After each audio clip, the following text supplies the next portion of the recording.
Hi everyone, welcome to Arvali Technologies. Myself Kancham Sreja.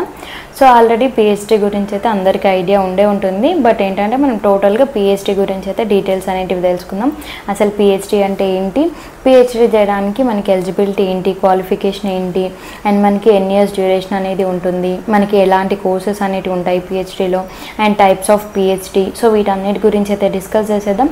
ఎక్కడ కూడా skip చేయకుండా end వరకు అయితే చూసేయండి. సో ఫస్ట్లీ మనం PhD యొక్క ఫుల్ ఫామ్ అనేది చూసుకుంటే అయితే సో మనకి డాక్టర్ ఆఫ్ ఫిలాసఫీ అని అయితే అంటుంటారు. అండ్ ఇది వచ్చేసి అయితే మనకి హైయెస్ట్ డిగ్రీ అనేది చెప్పుకోవచ్చు. అండ్ అలాగే మనం PhD అనేది కంప్లీట్ చేశాక మనకి డాక్టరేట్ అనేది అయితే వస్తుంది.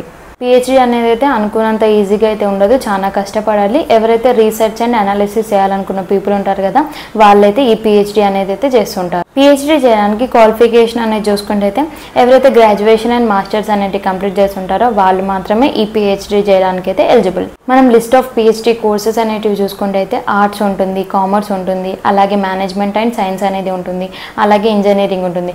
సపోజ్ మనము కామర్స్ అనేది తీసుకుంటే అయితే మనకి PhD ఇన్ అకౌంటింగ్ ఉంటుంది, PhD ఇన్ ఫినాన్స్ ఉంటుంది. సో అలాగే మనకి ఆర్ట్స్కి కావచ్చు, ఇంజనీరింగ్ కావచ్చు, లేదంటే కామర్స్ కావచ్చు, అండ్ మేనేజ్మెంట్ సైన్స్ ఉంది కదా, ఇలా different types of PhD courses అనేటివి అయితే ఉంటాయి దీంట్లో. సో మనకి టైప్స్ ఆఫ్ PhD అనేది చూసుకుంటే మనకి ఫుల్ టైం PhD ఉంటుంది, పార్ట్ టైం PhD ఉంటుంది, డిస్టెన్స్ లెర్నింగ్ PhD అనేది కూడా ఉంటుంది. సో మనకి ఫుల్ టైం ఇన్ PhD అయితే చాలా వాల్యూ అనేది ఉంటుంది.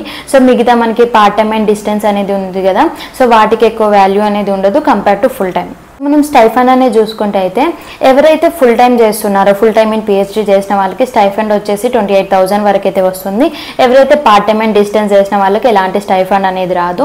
అండ్ అలాగే మోరోవర్ ఏంటంటే ఎవరైతే ఫుల్ టైం ఇన్ PhD చేస్తున్న వాళ్ళకి ఎలాంటి జాబ్ చేయడానికి ఎలిజిబుల్ అయితే ఉండదు, ఛాన్స్ అనేది ఉండదు. ఎవరైతే పార్ట్ టైం అండ్ డిస్టెన్స్ అనేది చేస్తుంటారు కదా PhD, సో వాళ్ళకి ఏంటంటే జాబ్ చేయడానికి ఛాన్స్ అనేది అయితే ఉంటుంది. PhD యొక్క డ్యూరేషన్ అనేది చూసుకుంటే అయితే మనకి 3 years to 5 years ఈ మధ్యలో అయితే ఉంటుంది. కొన్ని కోర్సెస్కి మనకి 3 years ఉంటుంది, కొన్ని వాటికి ఏంటంటే 5 years అనేది అయితే డ్యూరేషన్ అనేది ఉంటుంది. అండ్ అలాగే PhD చేయడానికి మనకి ఏంటంటే మాస్టర్స్లో కంపల్సరీ ఎవరైతే BC అండ్ జనరల్ వాళ్ళు ఉంటారో వాళ్ళకి ఏంటంటే 55% మార్క్స్ అనేవి ఉండాలి. అలాగే SC ST వాళ్ళకి ఏంటంటే 50% మార్క్స్ అనేవి ఉండాలి. అప్పుడే మీరు ఈ PhD అనేది అయితే చేయొచ్చు. సో మనం PhD చేయడానికి ఫీ అనేది చూసుకుంటే అయితే మనకి గవర్నమెంట్ యూనివర్సిటీస్లో అయితే ఫీ అనేది తక్కువగా ఉంటుంది. బట్ మనకి ఏంటంటే యూనివర్సిటీస్ పైన డిపెండ్ అయి ఉంటుంది ఈ ఫీ అనేది.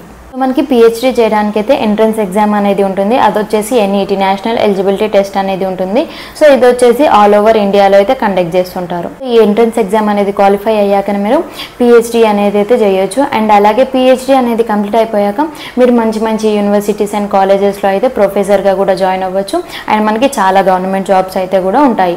సో ఇది వచ్చేసి PhD కోర్స్ యొక్క డీటెయిల్స్. మనకి టైప్స్ ఆఫ్ PhD కావచ్చు, డ్యూరేషన్ కావచ్చు, ఫీ అనేది ఎలా ఉంటుంది, సో వీటన్నిటి గురించి అయితే తెలుసుకున్నారు అనుకుంటున్నాను.